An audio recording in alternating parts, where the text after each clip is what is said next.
Donald Trump is campaigning in Houston today. He's exploring a radical shift in immigration policy if elected in 2024. The former president said mass deportations, an end to birthright citizenship, and ideological screenings are part of his plan. Now, his ideas would impact Ideological screenings, which probably means if you're not Christian, you can't come into the US. Mass deportations, like how's that how's that legal? I honestly don't understand how mass deportations are legal when innocent Americans are always caught up in it. And it's like, why is it illegal to move into the United States? legal and undocumented migrants. Trump said that migrants are, quote, poisoning the blood of the U.S. So, for more on Wow, it's funny how he believes that, yet his wife is a migrant. Is she poisoning the blood of the US? this, we want to bring in CBS News immigration reporter Camilo Montoya Gavis to talk a little bit more about this. Camilo, what more can you tell us about what Trump's proposals would entail?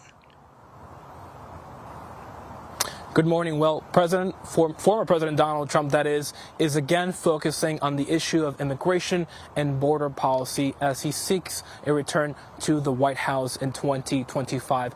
During this campaign cycle, Anne-Marie, he has really outlined a dramatic and sweeping departure and shift in U.S. immigration and border policy. He has promised to end birthright citizenship for the children of unauthorized immigrants here in the U.S.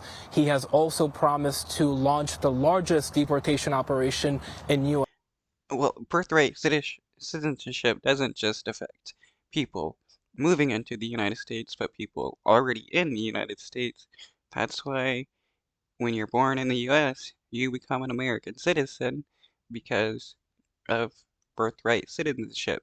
It makes anybody born on US soil a citizen, which means that if you're not automatically a citizen when you're born, what, are you gonna supposed to like pay to become a citizen or like have to work in the military to become a citizen? U.S. history, including by invoking a law from the late 18th century to do so, and by deputizing and authorizing the National Guard to arrest and deport migrants. He has promised to implement ideological screenings for legal immigrants to deny the entry of what he considers communists and Marxists. It is unclear how that vetting will work, but that is one of the pledges that he has made.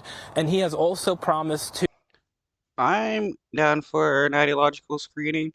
If you're a right winger, you can not come to the United States. And if you're in the United States, you can just be asked to leave because we don't need right wingers like Trump. slash refugee admissions, to deny the entry of refugees from Palestine and other places in the Middle East. And he has also promised to reduce legal immigration levels. So this, in many ways, would be a dramatic departure and shift from current practice, but also long-standing policy if former President Trump is elected in 2024. I mean, Camilo, a lot of these ideas sound like just campaign slogans. I don't know how familiar the former president is with the Constitution of the United States. It's the birthright citizenship is guaranteed under the 14th Amendment of the Constitution. The president can't just unilaterally end birthright citizenship. It sounds good at a rally, I guess, but how do his immigration plans now compare to what he was saying back in 2016?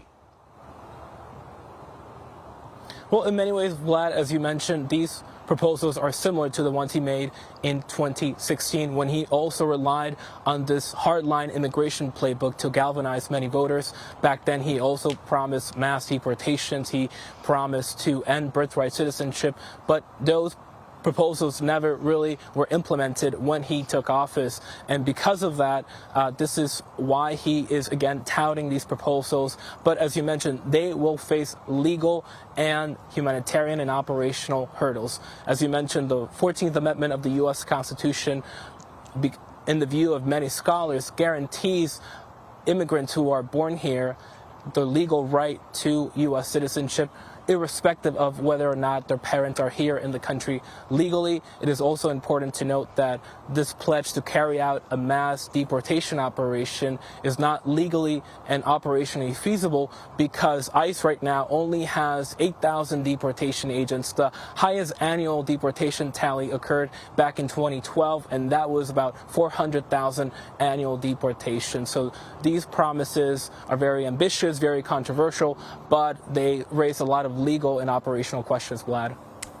And so we know that the former president's going to be holding a rally in Houston. What do we expect to hear from him when he's there?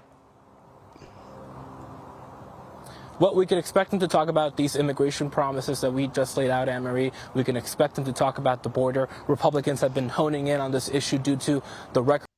Man, Republicans are funny. They're all about people having freedom from big government until people that are brown want to move into the United States. Then they want to create the biggest government as possible to prevent brown people from entering the United States. Levels of unlawful crossings there since President Biden took office, but he is going to be speaking at a company for oil and gas workers, so we should expect him to talk about economic issues as well. He has been portraying himself as a champion of the working class, and he has distanced himself from the policies of this current administration, the economic policies, that is. And I would not be surprised, Anne-Marie, if he also would repeat these accusations that he is being politically persecuted by prosecutors at the federal and local levels. We can't forget that former President Trump is under 4 federal and local indictments, and these legal troubles have been following him throughout this campaign. All right.